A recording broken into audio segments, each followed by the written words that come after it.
Dans cet épisode, nous allons vous parler de nos chers parents.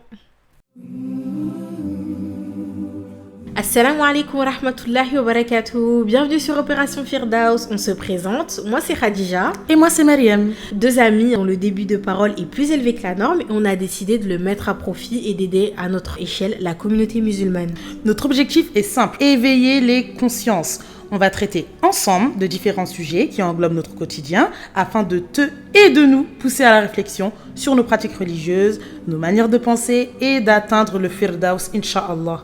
Donc comme tu l'auras compris, le podcast s'adresse à toute personne qui aime Allah et son messager, toute personne à la recherche de l'excellence et qui souhaite être meilleure que la veille. Vous êtes toutes et tous les bienvenus. Ce podcast sera à l'image de notre relation amicale, à savoir bienveillant, chaleureux, détente, compréhensif, authentique et en quête d'apprentissage. Nous sommes toutes et tous dans le même bateau, alors sachez que le bien que l'on se souhaite, on vous le souhaite aussi. On te souhaite une belle écoute, Inch'Allah.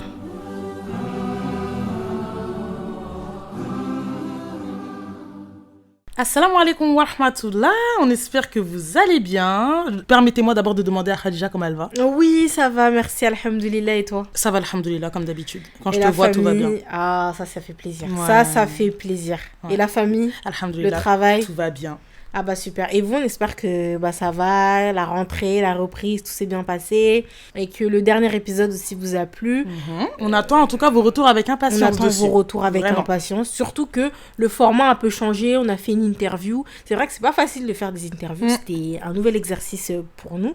Mais bon, on espère que ça a été pour vous. C'est ça. Et vous nous direz aussi vos retours par rapport à ce nouveau format avec les interviews, etc. On vous avait déjà demandé sur Instagram justement si ce format pouvait vous plaire. Et puis, Ouais. les sondages sont revenus positifs. Donc, on s'est dit, Pourquoi why not? pas essayer, exactement. Exactement. Aujourd'hui, on aborde un sujet très important. On va parler de nos chers parents, comme vous l'a indiqué le titre.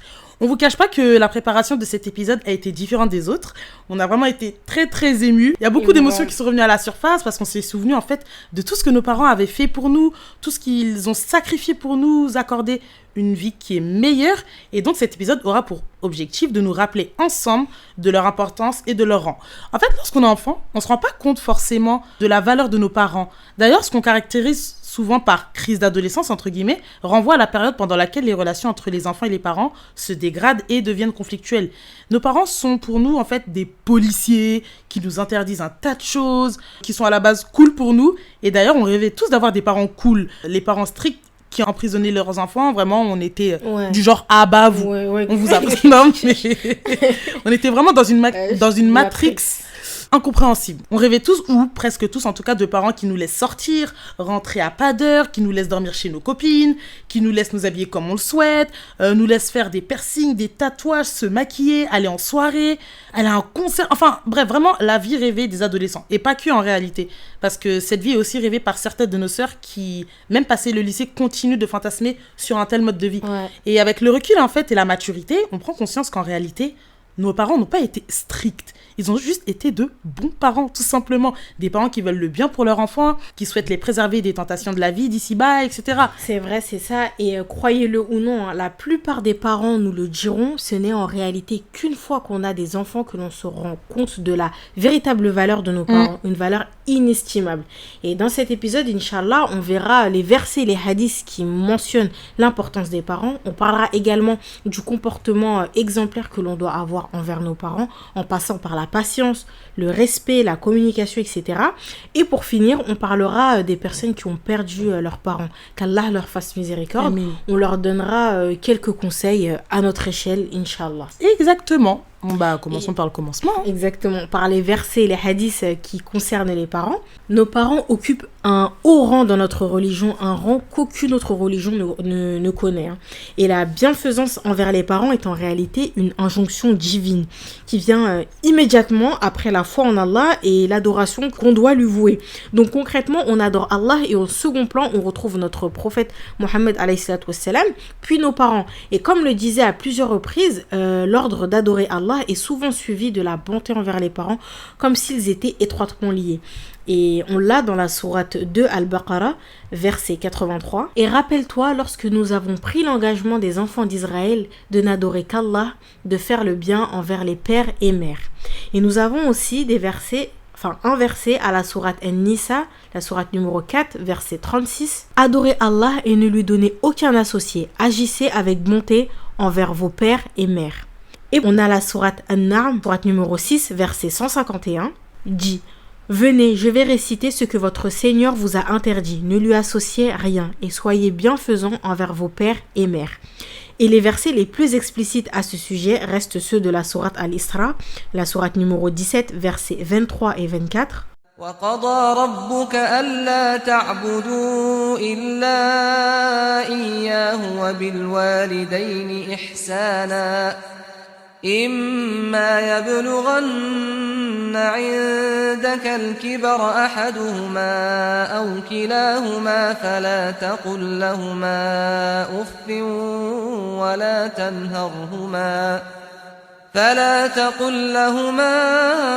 أُفٍّ ولا تنهرهما وقل لهما قولا كريما واخفض لهما جناح الذل من الرحمة وقل رب ارحمهما كما ربياني صغيرا. Et ton Seigneur a décrété, n'adorez que lui, et marquez de la bonté envers les pères et mères. Si l'un d'eux ou tous deux doivent atteindre la vieillesse auprès de toi, alors ne leur dis point « fi ». Et ne les brusque pas, mais adresse-leur des paroles respectueuses. Et par miséricorde, abaisse pour eux l'aile de l'humilité et dis « Ô mon Seigneur, fais-leur à tous deux miséricorde comme ils m'ont élevé tout petit. » Que dire de ces si beaux versets, franchement. Et là, c'est un commentaire de Ibn Kathir, rahmatullahi alayhi, qui disait, du coup, la première chose, c'est que la bienfaisance envers les parents est immédiatement et encore une fois liée à l'adoration envers Allah. La deuxième chose, quand on leur dit « ne leur dis point fi », signifie, selon l'imam Ibn Kathir, qu'il ne faut pas leur faire entendre de mauvaises paroles, ne serait-ce qu'un soupir est pourtant considéré comme un degré moindre de mauvaises paroles. Et la troisième chose, c'est ne les brusque pas. Quatrième chose, en parallèle des interdictions, on se trouve, entre guillemets, une recommandation. Adresse-leur des paroles respectueuses, c'est-à-dire des paroles douces, bonnes, gracieuses, avec politesse, respect et considération. Exactement, et d'ailleurs, c'est tellement fort que on n'a pas d'indication précise à savoir si cela sont des recommandations ou des obligations. C'est ça. Excusez-moi, c'était juste la note au lecteur. Nota bene. C'est comme ça qu'on dit, ouais. Oui. Et je disais, du coup, cinquième chose, c'est « Et par miséricorde, abaisse pour eux l'aile de l'humilité, ce qui sous-entend soit humble envers eux par tes actes. » Et enfin, pour terminer, la sixième chose, quand on dit « Ô mon Seigneur, fais-leur à tous deux miséricorde comme ils m'ont élevé tout petit » signifie qu'on doit, durant leur vieillesse et au moment de leur mort, invoquer pour eux. Et en fait, c'est pas normal qu'une personne n'invoque pas pour ses parents. Normalement, après chaque prière, on se doit d'invoquer en faveur de leur pardon et en faveur de leur entrée au paradis. Exactement. D'ailleurs, quand on s'y penche sérieusement, les hadiths à ce sujet sont également nombreux. On en citera quelques-uns. Le Coran et les hadiths en parlent, alors soyons vraiment unanimes sur le sujet. Les parents sont importants et la bienfaisance envers eux est une obligation. Voilà, c'est ce que je voulais dire avant de commencer. Clair. Voilà. D'abord, dans un hadith d'après Abdullah ibn Amr ibn al-As, radiallahu anhu, le prophète sallallahu alayhi wa sallam a dit « Les grands péchés sont associer d'autres divinités à Allah, la désobéissance aux parents, le meurtre et le faux serment. » C'est rapporté par Al-Bukhari. Donc, que peut-on d'ores et déjà retenir de ce hadith ? Parmi les plus grands péchés se trouve la désobéissance aux parents que le prophète sallallahu alayhi wa sallam a mentionné juste après l'association, le shirk donc. Et donc, qu'est-ce que la désobéissance aux parents concrètement ? La désobéissance aux parents désigne l'opposition aux parents lorsqu'ils ordonnent une chose permise ou d'avoir des propos ou des actes déplacés envers eux. Et la désobéissance fait partie des grands péchés en opposition aux petits péchés. Et souvenez-vous, on vous avait déjà évoqué justement cette distinction dans notre précédent épisode qui est péché et passion. Et la particularité en fait des grands péchés, c'est que en plus de leur gravité envers Allah, c'est-à-dire les péchés liés à un châtiment, ils sont différents des autres dans leur repentir. En fait, je ne sais pas si vraiment on se rend compte de la gravité. C'est pas juste je fais des invocations, oh Allah, qu'Allah me pardonne. Non, c'est pas comme ça. On n'est pas là. On n'est vraiment pas dans ça. Pour se repentir d'un grand péché, accepter du coup selon le bon vouloir d'Allah, il faut évidemment arrêter immédiatement le péché, regretter profondément, être déterminé à ne plus le refaire et réparer cela s'il y a eu un préjudice qui a été causé, du mieux que l'on peut, en accompagnant d'ailleurs cela cela de bonnes actions afin de s'assurer de l'acceptation du repentir. On voit bien en fait à travers cela que c'est pas une mince affaire en fait. Et que si Allah nous ordonne tout cela, c'est que le poids de son importance est colossal. Ouais. Il suffit de voir que ce péché est assis à la même table que l'association, le shirk, sans pour autant évidemment qu'il le surpasse niveau gravité péché. Donc très honnêtement, même si nous faisons tous les actes d'adoration possibles, mais qu'en parallèle nous ne respectons pas nos parents et que nous leur désobéissons, eh bien sachons que ça ne sert absolument à rien et qu'on est perdant dans l'histoire. Et évidemment que ça va prendre dans le bon sens. On va pas arrêter toutes nos bonnes actions parce que ça ne sert à rien, mais plutôt prendre dans le sens inverse. Nous corriger sur notre comportement envers nos parents. Exactement. Mais d'ailleurs, une personne pourrait poser la question suivante. Qu'ont-ils fait pour mériter cette place et pour mériter la bienfaisance? Et du coup, là, je vais vous dire, mesdames et mesdemoiselles, sortez vos mouchoirs. Sortons tous nos mouchoirs. La mère, la première femme de notre vie, la première que nous avons vue lorsque nous sommes nés, la première à nous avoir aimés sans nous connaître. Dans un hadith rapporté par Abu Huraira, radiallahu anhu, un homme demanda: Ô messager d'Allah, quel est celui qui mérite le plus que je lui tienne compagnie? Il dit: ta mère. Il dit: et qui encore? Il dit: ta mère. Il dit: et qui encore? Il dit: ta mère.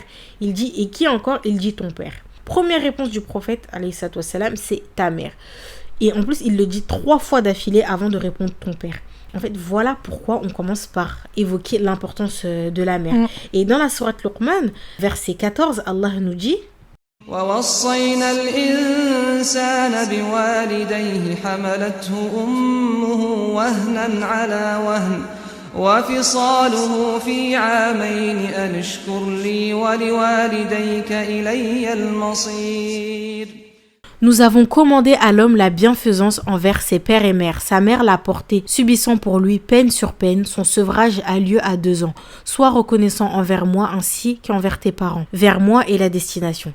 On s'arrête quelques secondes sur cette partie du verset. Sa mère l'a porté, subissant pour lui peine sur peine. La grossesse et l'accouchement. Et par Allah, j'ai vraiment entendu des femmes dire: ce n'est qu'une fois que je suis tombée enceinte et que j'ai accouché, que j'ai réellement compris la valeur de ma mère. Ta mère, elle t'a porté péniblement pendant 9 mois en endurant peine sur peine, nausées, vomissements, fatigue, maux de tête, maux de ventre, douleur au dos, etc. Franchement, et j'en passe. Et pendant 9 mois, la mère porte difficilement son enfant et fait attention à lui, alors même qu'il n'est même pas encore né. Elle apporte une affection pour un être qu'elle ne connaît pas encore. Et une fois le terme arrivé, vient le douloureux épisode de l'accouchement. Vraiment inutile de s'attarder là-dessus. Tout le monde connaît l'accouchement, classé par certains scientifiques même comme l'une des pires souffrances physiques qu'un humain peut supporter. On le sait tous, l'accouchement est difficile et le travail peut durer plusieurs heures, voire plusieurs jours pour certaines, t'as vu. Et nous, on n'est pas encore maman, vraiment, on a peur. Non, je rigole. Non, mais parce que là, on vous fait les filles. Non, mais vraiment. Désolée, elle m'a perturbée. Mais vraiment, après tout ce que tu as dit, parce que c'est vraiment hyper pertinent. Ouais. Mais après cela, est-ce que c'est terminé? Même pas. Ouais. Après cela, notre mère, malgré l'épuisement et les douleurs physiques, elle continue de s'occuper de nous. Elle dormait peu la nuit, somnolait parfois debout. Mais tout ce qui comptait pour elle, c'était qu'on soit en bonne santé. Elle dormait peu pour nourrir, pour veiller sur nous. Pareil, lorsqu'on était enfant, combien de nuits a-t-elle passé à notre chevet lorsqu'on était malade? Ouais. Combien de fois son sommeil était perturbé par nous? Pendant combien d'années s'est-elle levée le matin pour nous emmener à l'école, pour nous récupérer, pour nous donner à manger, pour s'occuper de nous? Combien de sacrifices a-t-elle fait pour nous? Combien de fois s'est-elle privée pour nous? Combien de fois s'est-elle fatiguée pour nous donner le meilleur? En fait, comment ne pas être reconnaissant envers elle? Celle qui t'a élevé, éduqué, nourri, appris, qui a patienté pendant des années jusqu'à ce qu'on acquiert de l'autonomie. La seule qui souhaite notre bonheur plus que le sien, qui s'est sacrifié physiquement pour nous et pour nous mettre au monde et nous faire grandir. En fait, comment on peut pas être reconnaissant et bon envers notre mère? Notre dette envers notre mère, elle est immense et elle n'est d'ailleurs pas susceptible d'un remboursement. Jamais on ne pourrait lui rendre la santé physique qu'elle avait avant notre naissance. Jamais on ne pourrait lui rendre le temps qu'elle a donné et tout ce qu'elle a investi pour nous, en fait. Mais c'est ça. On pourra jamais. Never. Maintenant, place à celui qui, lui aussi, s'est sacrifié physiquement pour nous, celui qui a durement travaillé toute sa vie pour nous offrir le confort que lui n'a jamais eu. Pour la plupart d'entre eux, ils se réveillent tôt, dormaient peu la nuit et même ils rentraient tard le soir, et ce pour subvenir aux besoins de leur famille, pour nous offrir un avenir et une vie qu'il n'a pas pu avoir en fait. Et dans un hadith d'après Abu Darda radiallahu anhu, le prophète alayhi salatu wassalam a dit: le père est la porte du milieu des portes du paradis. Ainsi, si tu veux, laisse cette porte ou prends-en soin. C'est rapporté par Tirmidhi. Et notre père est le chef de famille qui porte la lourde responsabilité de tous les membres du foyer, devoir s'occuper de nous protéger, de subvenir à l'ensemble de nos besoins et sans jamais se plaindre. Avec l'âge, il se fatigue et des fois il perd de patience. Mais souvenons-nous de sa jeunesse lorsqu'il s'occupait de nous étant petits. Et pour ceux qui n'ont pas le souvenir d'une proximité ou d'une quelconque complicité avec leur père, et ben qu'ils sachent que celui-ci œuvrait de manière indirecte. C'est grâce à lui que on est en sécurité chez nous, un toit au-dessus de notre tête, des repas, un confort inestimable. Et un jour, Abu Huraira radiallahu anhu, il a vu deux hommes, l'un plus vieux que l'autre, marchant ensemble. Il demanda au plus jeune qui est cet homme pour toi, et il lui répondit mon père. Il lui répond ne l'appelle pas par son nom, ne marche pas devant lui, ne t'assieds pas avant lui. C'est ça que lui a conseillé Abu Huraira. Et ces conseils ou ces attitudes conseillées par Abu Huraira sont ceux réservés aux monarques. Et effectivement, dans les protocoles royaux, il est interdit de dépasser le roi et de marcher devant lui. Il est également interdit aussi de s'asseoir avant lui. Et subhanallah, ces conseils sont donnés à un homme pour son père. Genre, le père mérite encore plus de respect qu'un roi. Et nous, en fait, on en est où par rapport à ces conseils? Non, mais c'est une très très bonne question. On en est où par rapport à ces conseils? Et on a même un autre hadith d'après Abdullah ibn Amr, le prophète sallallahu alayhi wa sallam a dit l'agrément du Seigneur est dans l'agrément du Père et la colère du Seigneur est dans la colère du Père. C'est rapporté par Tirmidhi. Et à travers le peu que l'on vous a montré, cela nous prouve l'importance de leur obéissance et le haut statut qu'ils occupent en islam. En fait, il n'y a pas de secret. Quoi de plus beau pour avoir une vie pleine de bénédictions d'avoir ceux de ses parents? Il faut respecter. Le respect, souvenons-nous, c'est le mot d'ordre. Vraiment, c'est clairement le mot d'ordre. Et du coup, avoir un comportement exemplaire avec nos parents. Et la femme musulmane est tenue à l'obéissance et à la bienfaisance envers ses parents. Et ce que la femme musulmane, elle soit mariée ou non, parce que ses obligations incombent à tout musulman. Et d'ailleurs, il est triste de voir que certaines personnes, ils se rendent compte de la valeur de leurs parents qu'une fois qu'ils les perdent. Alors que la religion nous impose la bienfaisance envers eux sans attendre. Et également, il est étonnant de voir certaines personnes de notre génération, une fois mariées, et rompre tout lien de parenté, y compris avec leurs parents. Certains se réjouissent même que l'un des époux ne parle plus avec sa mère ou son père. On entend certains dire comme ça au moins je n'ai pas de belle-mère et mon mari ne sera qu'à moi, etc. Subhanallah, genre, incroyable. C'est pas comme ça qu'on doit se comporter. Il en est de même pour les personnes dont les parents sont musulmans mais pratiquent peu ou de manière incorrecte la religion, ou encore pour les convertis dont les parents sont mécréants. Et ces cas de figure ne sont en aucun cas une raison pour rompre les liens avec ses parents. Au contraire, beaucoup pensent que parce que leurs parents sont ignorants ou mécréants, ils n'ont plus besoin d'honorer leurs devoirs envers eux, alors qu'Allah a dit dans la sourate 31, verset 15, وإن جاهداك على أن تشرك بي ما ليس لك به علم فلا تطعهما وصاحبهما في الدنيا معروفا واتبع سبيل من أناب إلي ثم إلي مرجعكم فأنبئكم بما كنتم تعملون. Et si tous deux te forcent à m'associer, ce dont tu n'as aucune connaissance, alors ne leur obéis pas, mais reste avec eux ici-bas de façon convenable.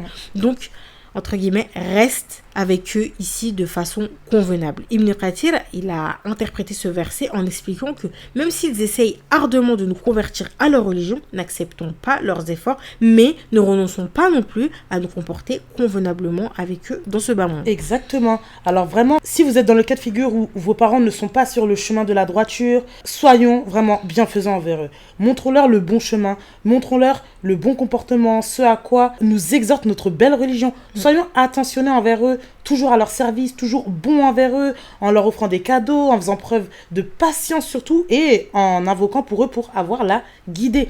Et pour se poser la question par rapport à nos comportements qu'on peut avoir envers eux, est-ce que le meilleur homme sur terre, le plus parfait, à savoir Mohammed sallallahu alayhi wa sallam, a rompu les liens avec son oncle? Même pas son père, hein. Là on parle de son oncle, qui l'a élevé, qui l'a fait grandir, alors qu'il était mécréant, et cela jusqu'à son dernier souffle. Non, il s'est tenu à ses côtés jusqu'au bout. Et en plus d'être à ses côtés, il l'appelait toujours à l'unicité jusqu'au bout, encore une fois. En fait, tellement il l'aimait et qu'il voulait son bien, il était tout de même mécréant. Vraiment, soulevons bien le poids de sa situation. Il était polythéiste, qui ne croit pas. On ne parle même pas à quelqu'un qui ne pratique pas. Vraiment, c'était un mécréant. Et le mot d'ordre, encore une fois, c'est le respect. On doit respecter nos parents, ceux qui nous ont élevés, nourris, logés jusqu'à atteindre l'âge adulte. Vraiment, on généralise, hein. Mais dans les cas les plus généraux, on ne doit pas être ingrat. Comme on l'a vu précédemment, ils occupent un haut rang dans l'islam. On peut observer que dans les pratiques occidentales, hausser le taux sur ses parents, c'est rien. Mais c'est absolument rien. Ouais, grave. Alors que pour nous, c'est cataclysme. En plus, c'est la porte d'entrée à des actes plus graves, jusqu'à voir des concepts de Pascal le grand frère ou Super Nanny à la rescousse pour sauver tout cela. Putain, non, Super Nanny, ça fait longtemps. Ça fait longtemps. Oh là là.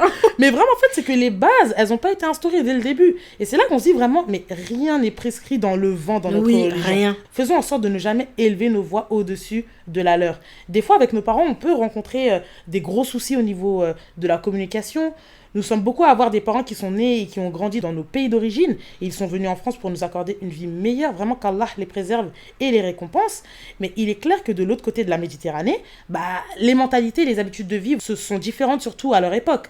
Et nous sommes des enfants avec une double culture pour la majorité et c'est pour ça que des fois, en fait, on a du mal à communiquer ou nous faire comprendre par nos parents sur certains points. Et dans énormément de cas, ce sont les premières générations installés en France, qui ont sacrifié leur famille, leur habitude, qui ont traversé énormément de choses nous, on ne peut même pas s'imaginer en fait. Certains ont vécu la mort de leurs proches en étant très éloignés d'eux. Ouais. Vraiment, ils ont vécu des choses qui sont absolument pas faciles. Entre barrière de la langue, mode de vie occidental, racisme, hostilité envers l'islam. Leur vie n'est pas comparable à la nôtre. Franchement, posons-nous avec nos parents et discutons avec eux. Demandons-leur leur parcours, leur histoire. Des fois, on va voir qu'ils ont vécu un bon nombre d'épreuves sans qu'on le sache. Malgré cela, ils n'ont rien lâché et ils nous ont accordé la meilleure des éducations. Et en connaissant leur histoire, leur parcours, en fait, on va encore plus avoir de l'admiration et du respect à leur égard. Mais surtout, les comprendre davantage et visualiser leur manière de réfléchir.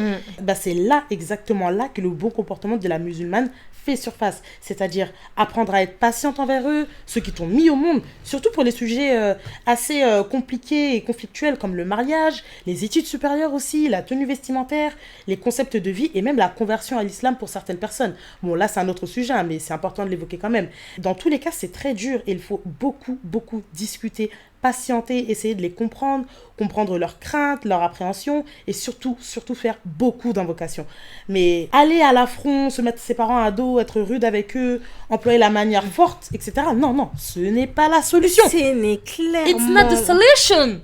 Non, ça on coupe au montage. Je te jure que je coupe au montage. Je ne vais le pas coupe. faire ça. Si, Je suis trop là. Si.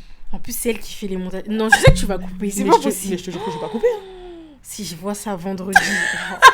Oh mon Dieu. Je te jure, je coupe pas ça au montage. D'accord, ok.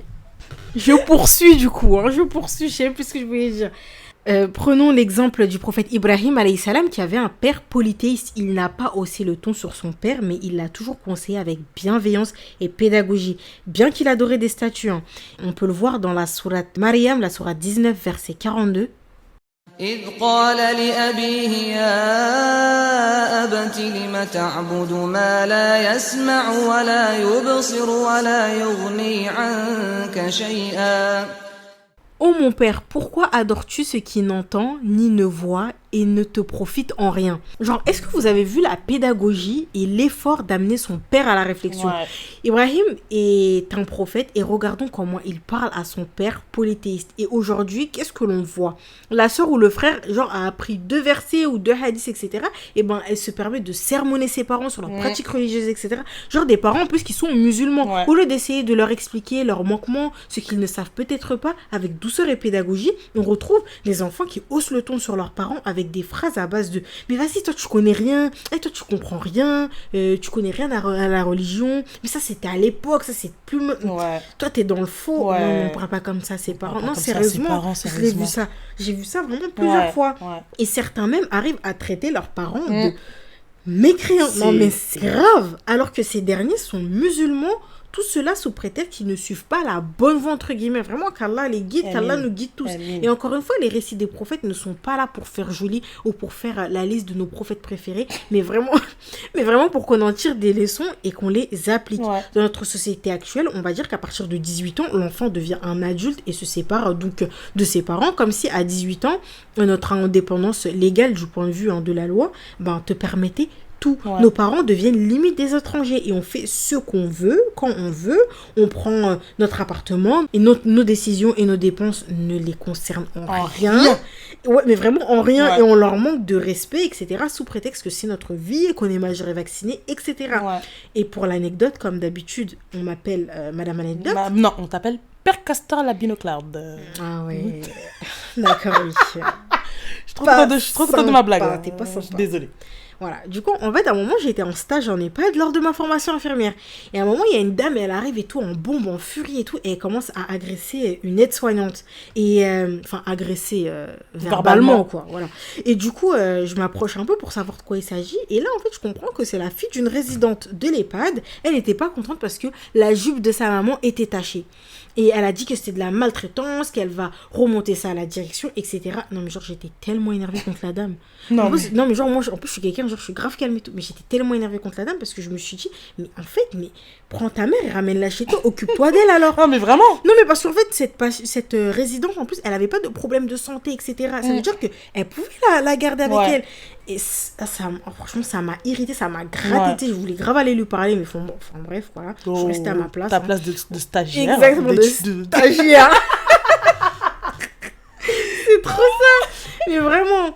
Et du coup, même après l'obligation du respect que l'on doit envers nos parents, il s'agirait d'être juste patient à leur égard. Et cela dans n'importe quelle situation. Et genre, certains parents sont musulmans, des personnes attachées à leur salade, mais par souci de culture imprégnée et de mélange entre celle-ci, genre entre culture et religion, ils en viennent à s'égarer dans des actes ou des aspects de leur foi. Mais par exemple, par le biais de superstitions, de recours à des charlatans traditionnels, enfin, vous avez compris, etc. Et cela est totalement normal et habituel chez eux. En fait, c'est normal pour eux, ça fait partie de leur quotidien, alors que non. Et de par leur éducation, leur mentalité et le statut social, beaucoup de fois, ils sont amenés à mélanger culture et religion. Est-ce une bonne raison, vraiment, pour se sentir supérieur ou carrément s'éloigner et s'écarter d'eux ? Très bonne question. Merci beaucoup. Très bonne question. Mais comme tu as dit, en fait, nous, il suffit juste de s'investir juste un peu dans l'islam, à lire quelques hadiths par-ci par-là, à apprendre Ayat al-Kursi, regarder des vidéos sur YouTube par-ci par-là, mais pour nous écarter de nos parents, mécréants, soi-disant, associateurs et pécheurs. Alors, on est d'accord, il n'y a pas d'obéissance dans l'interdit, le mal et autres. Est-ce que c'est pour autant que l'on doit venir les rabaisser, être condescendant vers eux ? Non, mais c'est une dinguerie quand même. Vraiment. Faut pas oublier que Allah n'est point inattentif et que la guidée ne vient que de lui. Nous, on fait les causes, mais la décision revient que à Allah subhanahu wa ta'ala, sans nous rendre des comptes. Allah n'a pas à rendre des comptes, en fait, sur la guidée d'un tel ou un tel. Non. Et de là à se permettre de dire, j'en veux à mes parents, je regrette l'éducation que j'ai eue, etc. Non. Mais est-ce qu'on se permettrait de dire j'en veux à Allah de ceci ou cela ? Non. Et pourtant, c'est lui qui est le détenteur de toutes choses et qui décrète tout ce qui s'est passé. Se passe et va se passer. C'est ça. Et même, reprenons l'exemple du prophète Ibrahim, alayhi salam, avec son père qui idolâtre les statues. Il est un très bon exemple pour les personnes qui ont des parents non musulmans ou associateurs. Exactement. On vous invite à connaître son histoire, mais pour ceux qui ne le savent pas, le père de Ibrahim, alayhi salam, était un idolâtre qui fabriquait même les idoles à l'époque. Il a été contre son fils Ibrahim, alayhi salam, lui qui a pourtant invoqué en sa faveur. Et on le voit dans la sourate Ibrahim, sourate 14, verset 41. ربنا اغفر لي ولوالدي وللمؤمنين يوم يقوم الحساب. Notre Seigneur, pardonne-moi ainsi qu'à mes pères et mères et aux croyants le jour de la rétribution. Et à aucun moment il est devenu hostile envers ses parents tout en continuant de se désavouer de ses croyances. Il arrive que le père et la mère ou l'un d'eux s'écarte du droit chemin pour une raison quelconque, et dans ce cas le devoir d'une musulmane bienveillante envers eux est de s'armer de patience pour leur rappeler la bonne voie d'une manière courtoise, convenable et tendre. Leur conduite ne doit aucunement la pousser à se montrer sévère à leur rencontre, à leur manquer de respect ou ne pas les traiter très convenablement. Elle doit plutôt essayer de les convaincre de façon raisonnable et sage en ayant recours à tous les moyens susceptibles de faire parvenir son message à leur cœur, ne serait-ce que par un sourire affectueux ou je sais pas moi, par des mots gentils ou tout acte en accord avec leur caractère. Ouais. On ne doit surtout pas se laisser influencer par les mœurs de notre société en laissant nos parents seuls finir dans des EHPAD, etc. Et évidemment, dans certains cas, ils ont besoin de soins, etc. C'est autre chose. On ne dit pas que c'est à bannir, etc. Mais regardons les faits. Il y a des choses en place en Occident qui n'existent même pas dans nos pays d'origine. Ouais. Parce que abandonner, entre grosses guillemets, ses parents, ça ne nous traverse même pas l'esprit dans ces populations-là. Et comme on l'a dit, on vise l'excellence malgré nos imperfections. Donc, on gratte les bonnes actions partout. Ouais, vraiment partout. Et pour Allah en premier lieu, mais aussi pour nos parents. Et on se rend disponible pour eux, ne serait-ce qu'en faisant les courses, en les aidant pour les papiers administratifs, financièrement, en leur apportant une attention ou des cadeaux, etc. Et ayons aussi en tête le hadith qui, d'après Salman ibn Amir, radiallahu anhu, le prophète alayhi wassalam, a dit « Certes, l'aumône en faveur d'un pauvre est une aumône, et elle est pour un proche deux choses, l'aumône et resserrement des liens de parenté. » Et c'est rapporté par Nasa'i. Aussi, sortons avec nos parents. Pourquoi en fait on réserve seulement nos sorties uniquement avec nos amis ou nos maris, etc. Vraiment nos parents dans tout ça, on peut se permettre quand même de les, on va dire, adapter dans notre monde à nous, évidemment. Ouais. Pour la plupart d'entre eux, en plus, ils se sont privés pendant des années pour nous élever et n'ont pas pu nous offrir ce genre de sortie ou même de voyage. Alors, franchement, une fois que nous atteignons le niveau pour pouvoir leur offrir ce genre d'attention, faisons-le, ça ne nous coûte absolument rien. Faisons des restaurants, même des pique-niques en bas de la maison, c'est rien. Des voyages, des balades ou autres sorties qui pourraient leur plaire. Tant que l'on dépense du temps de qualité avec eux pour resserrer les liens de parenté et accroître notre amour et notre reconnaissance envers eux, pas de ralentir, on donne tout, vraiment. Certaines personnes sont d'ailleurs très proches de leurs parents, alhamdoulilah, et très intentionnés.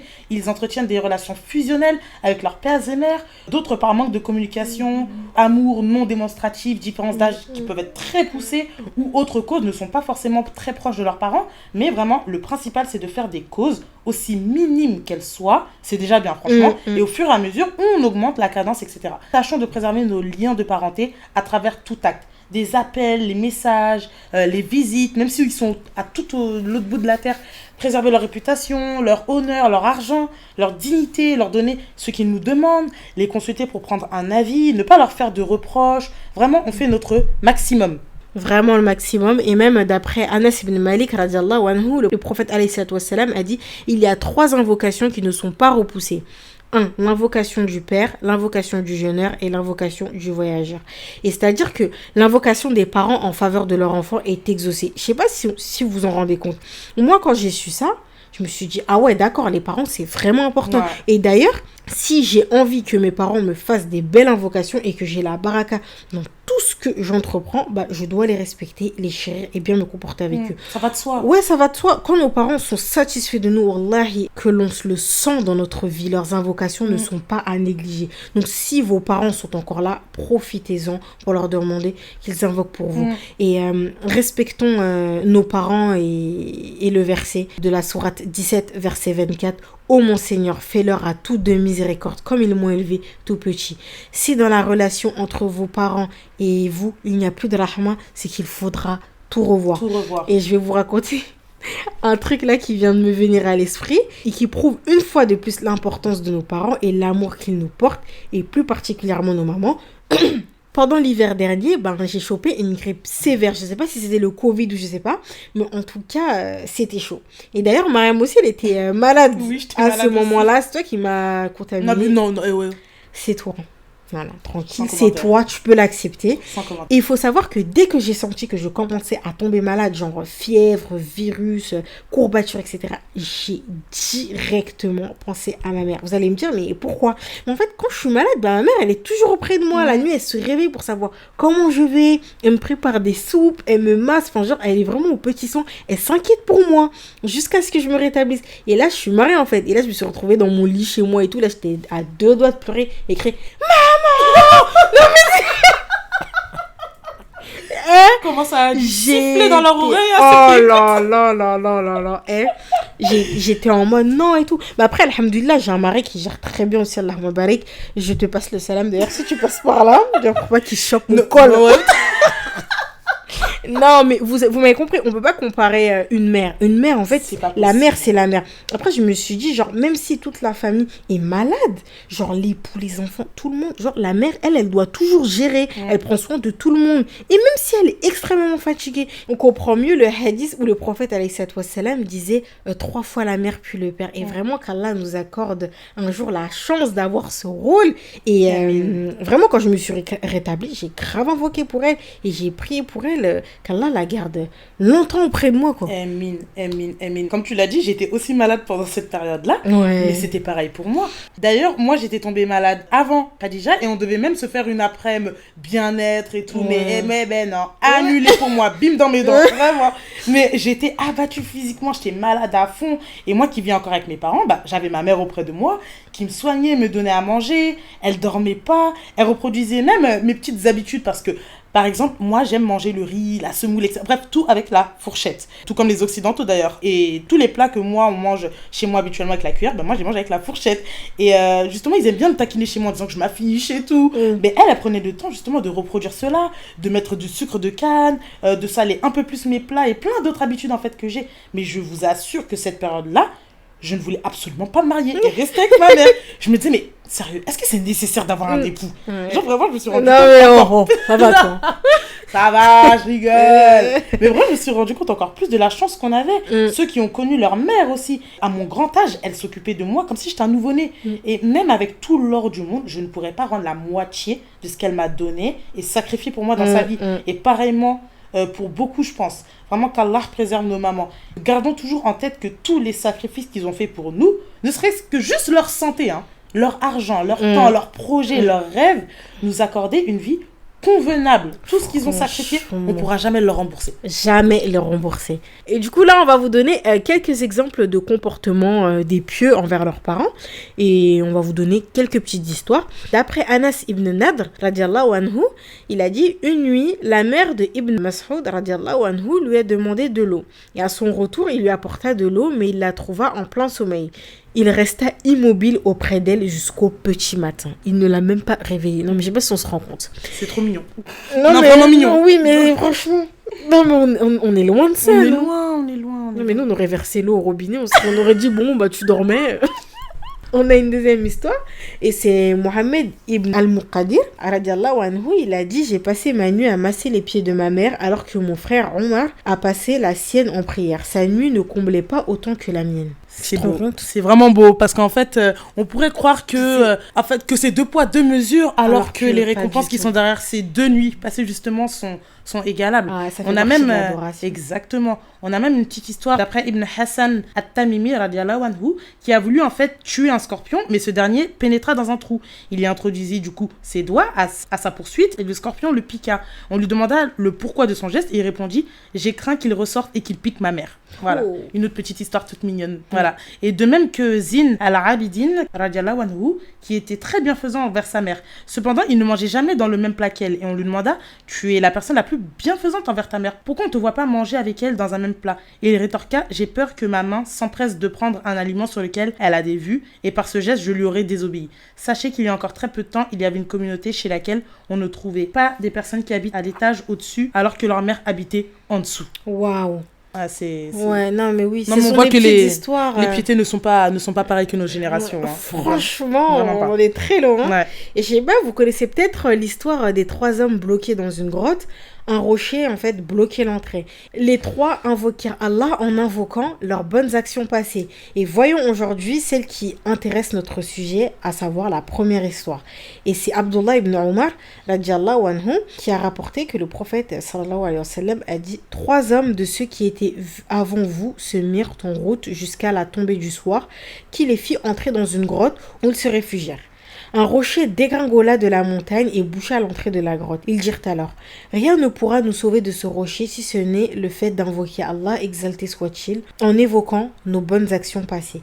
L'un d'eux dit, Oh Allah, j'avais 2 parents âgés, je ne donnais jamais à boire à personne avant eux, que ce soit une personne de ma famille ou autre.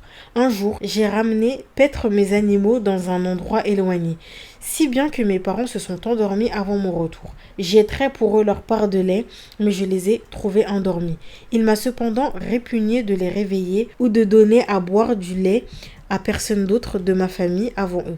J'ai donc patienté tenant le bol dans ma main ainsi qu'à leur réveil jusqu'à la pointe du jour alors que mes enfants criaient de faim à mes pieds. Ils se réveillèrent enfin et burent leur lait.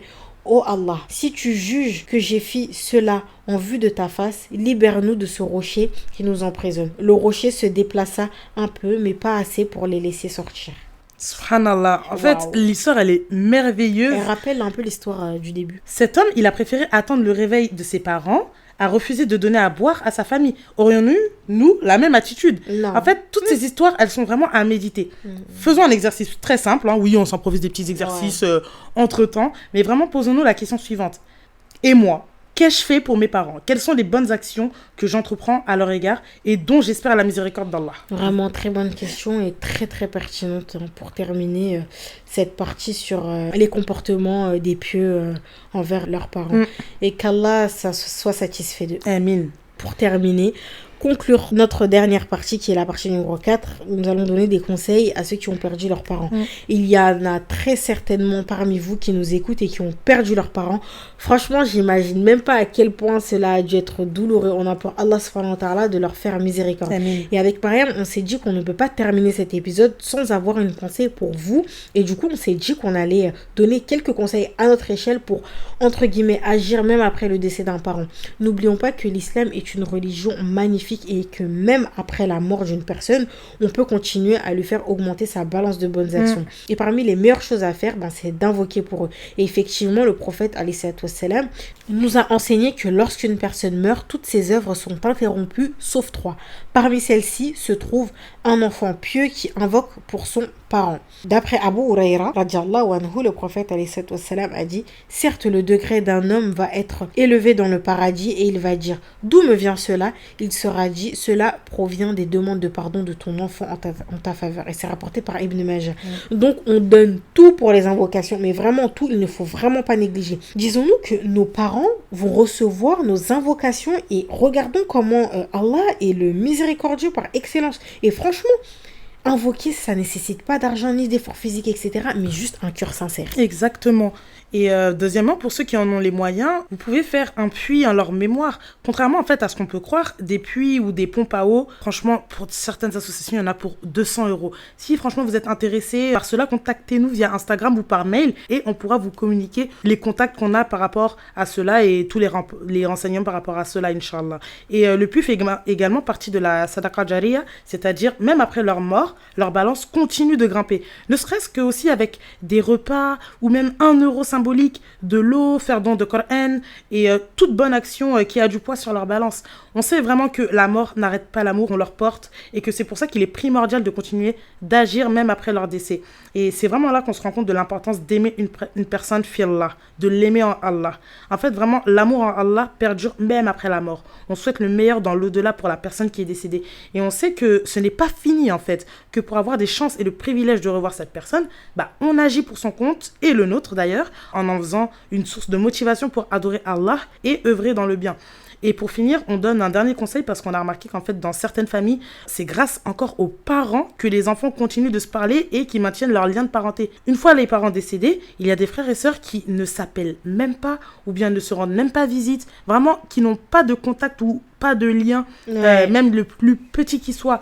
Et petit fait qui n'intéresse guère, mais quand j'étais jeune, je m'embrouillais évidemment comme tout le monde des fois avec mes frères et sœurs et ma mère ne nous permettait jamais de dire je ne lui parle plus. Mais vraiment, c'était inconcevable pour elle. Elle était vraiment en rogne quand on se permettait de dire ça. Donc vraiment, si vous êtes dans ce cas-là, préservez vos liens de parenté. La famille, c'est sacré et c'est pas donné à tout le monde. Même si vous êtes dans des relations très conflictuelles avec les membres de votre famille, pour Allah et pour vos parents, faites les efforts conséquents. Vraiment, il n'y a pas de place à la fierté à 2 balles. Même s'il faut passer chez eux, même s'il n'y a pas de discussion, vraiment les appeler, même si ce n'est qu'1 minute d'appel, au moins vous aurez fait l'effort pour Allah. Mais bon, on verra ça plus tard, Inch'Allah, dans un épisode qui sera plus adéquat. C'est ça, un épisode qui sera plus adéquat parce que c'est vraiment triste de voir que Une fois que les parents sont décédés, les frères et sœurs ne prennent plus de nouvelles, C'est etc., ça. ne se parlent plus, alors que la famille, c'est très sacré, c'est important. Du coup, on peut conclure. Hein. Enfin, Ouais, je sais enfin, pas, on a maintenant, on se combien de permet, minutes, on fait des épisodes longs maintenant, on est grave à l'aise. Pour conclure, partons du principe que l'on aura beau avoir le plus haut niveau de bonté envers nos parents, on ne pourra jamais être reconnaissant envers eux. Donc, qu'est-ce que la bonté envers nos parents? Selon Al-Jawzi, radiallahu anhu, qui résume parfaitement cela, il dit que leur obéir tant qu'ils ordonnent rien d'interdit en leur donnant la priorité à eux que sur les actes surérogatoires, en s'éloignant de ce qu'ils interdisent, en les prenant en charge, en se mettant pleinement à leur service et en ayant le bon comportement avec eux. Comment pourrait-on se regarder dans une glace si on privilégie le bon comportement avec nos amis, nos conjoints, nos collègues, etc., alors qu'on ne l'adopte pas avec nos parents? Comment on peut être amené à prendre en charge des orphelins à l'autre bout du monde par des parrainages, etc., ou bien autres actes de bienfaisance financière et physique, mais on ne va pas prendre en charge nos parents? Et certains sages ont dit: ne crois pas celui qui rompt avec ses parents, il ne te sera pas fidèle parce qu'il a rompu avec eux qui ont plus de droits sur lui que toi. Donc clairement, voyons-nous et revoyons-nous. La meilleure chose à faire est d'être bon envers nos parents et surtout d'invoquer en leur faveur. Remercions Allah déjà d'en avoir un, qui soit en bonne santé, qui soit présent, aimant, tout bienfait qu'Allah nous a octroyé à travers nos parents, et invoquer très fort afin qu'Allah leur pardonne leurs péchés, leurs écarts, leurs manquements et surtout leur accorde le Firdaus. Soyons reconnaissants et bons envers nos parents et plus particulièrement envers nos mères. Bon, on sait que des personnes se sont fait éduquer que par leur père, qu'Allah fasse des hommes de vos vies des occupants du plus haut rang du paradis. Encore une fois, on généralise, mais l'objectif est que ça parle à tout le monde. Et on vous le rappelle, cet épisode, il nous est destiné avant de vous l'être. C'est un épisode très important pour nous. Tout ce que l'on a évoqué, on ne l'applique pas forcément et cela nous efforce à appliquer, faire des efforts et être reconnaissante envers Allah de nous avoir donné à toutes les deux des parents jusqu'à l'heure actuelle en bonne santé globalement et aimant. On va d'ailleurs à l'occasion faire écouter cet épisode particulièrement à eux et on vous le dit, pour tout ce que vous avez sacrifié pour nous et attention particulière pour vous, nos mères, juste en ayant sacrifié en fait votre santé plus de 9 mois et dont les séquelles sont encore présentes jusqu'à l'heure d'aujourd'hui. On espère que vous êtes fiers de nous parce que c'est le meilleur cadeau qu'on puisse vous faire. On ne pourra jamais vous rendre tout ce que vous avez fait pour nous. Qu'Allah vous accorde le plus haut degré du paradis et nous réunisse ensemble. Dites Amin les mamans, Amin. Amin. Et une grosse pensée pour nos grands-parents partis, ceux encore présents qui ont tout aussi fait des sacrifices et avec qui, pour certains, dont moi d'ailleurs, les liens étaient très proches. Vraiment qu'Allah vous fasse miséricorde. Amin. Aux sœurs de nos mères, nos tantes maternelles qui occupent le même rang que nos mères en islam. Souvenons-nous du hadith d'après Al-Bara ibn al-Azib, le prophète sallallahu alayhi wa sallam a dit: la tante maternelle est au même niveau que la mère. C'est rapporté par Bukhari. On a élaboré cet épisode sur plus des cas généraux, ce qui est en soi normal, on va pas développer des choses sur des cas particuliers, mais on a tout de même voulu évoquer les cas justement qui sont particuliers, comme ceux qui n'ont pas grandi ou connu leurs parents, ceux qui ont des relations plus que compliquées avec eux, ceux qui se font aussi maltraiter au sens propre, pas comme quand nous on disait qu'on n'avait pas le droit d'aller chez nos copines et tout. Non. Genre vraiment des personnes qui ont un lourd vécu et qui est malheureusement pas encore guéri avec leurs parents. On peut pas dire qu'on comprend ce que vous ressentez parce qu'il faut le vivre, mais juste le fait de se l'imaginer, c'est difficile. Donc vraiment qu'Allah vous accorde une belle issue à ces épreuves et qu'il en fasse à travers cela de vous des personnes pieuses et vertueuses. Inch'Allah, on fera un épisode particulier sur les épreuves et tout ce qui entoure cela. Et du coup, c'est la fin de cet épisode qui s'adresse à nos chères mères et pères qui ont sacrifié leurs rêves pour que l'on puisse réaliser les nôtres. Wallahi, ça a été l'épisode le plus émouvant qu'on ait eu à préparer jusqu'à maintenant. Et on implore Allah subhanahu wa ta'ala par ses sublimes noms et attributs les plus parfaits de faire miséricorde à nos parents comme ils nous ont élevés étant petits. Amin. Qui leur accorde la santé jusqu'à leur dernier souffle et qui nous accompagne encore longtemps dans nos vies pour qu'ils puissent voir tout ce que l'on a accompli et ainsi les rendre fiers. Amin. À nos chers papas qui se sont levés tous les matins pour partir au travail, peu importe les conditions météo, afin qu'on ne manque de rien. Qu'Allah vous préserve et vous fasse miséricorde. Amin. À nos chères mamans qui nous ont portés 9 mois, qui ont fait des nuits blanches, qui ont beaucoup sacrifié pour nous voir heureux. Et on ne peut même pas tout énumérer vraiment. Qu'Allah vous récompense, vous préserve et vous élève en degré. Amin. À toutes ces mères célibataires ou non malheureusement qui ont endossé toutes seules le rôle de père, mère, comprenant toutes les prises en charge de leurs enfants, matériels, affectifs, physiques, qui n'avaient pas le soutien du père de leurs enfants, Allah n'est point inattentif. Votre récompense va au-delà de votre espérance. Vous êtes des guerrières inégalables. Qu'Allah vous accorde le repos et la paix au Jannatul Firdaus. Votre fardeau ne durera qu'un temps, Inch'Allah. Inch'Allah. Qu'Allah Azzawajal accorde à nos parents le meilleur dans cette vie ici-bas et dans l'au-delà, qu'il vous fasse quitter cette terre en entière soumission sur les paroles de La ilaha illallah. Une énorme pensée à toutes celles et ceux qui n'ont pas connu leurs parents ou pour qui leurs parents sont décédés. On vous admire tellement. Qu'Allah leur fasse miséricorde, leur pardonne et que le Firdaus soit leur dernière demeure. Qu'Allah Azzawajal étende ses prières et ses salutations sur notre bien-aimé prophète Mohammed alayhi salatu wassalam, sur sa famille ainsi que ses compagnons radiallahu anhum. Assalamu alaikum wa rahmatullahi wa barakatuh.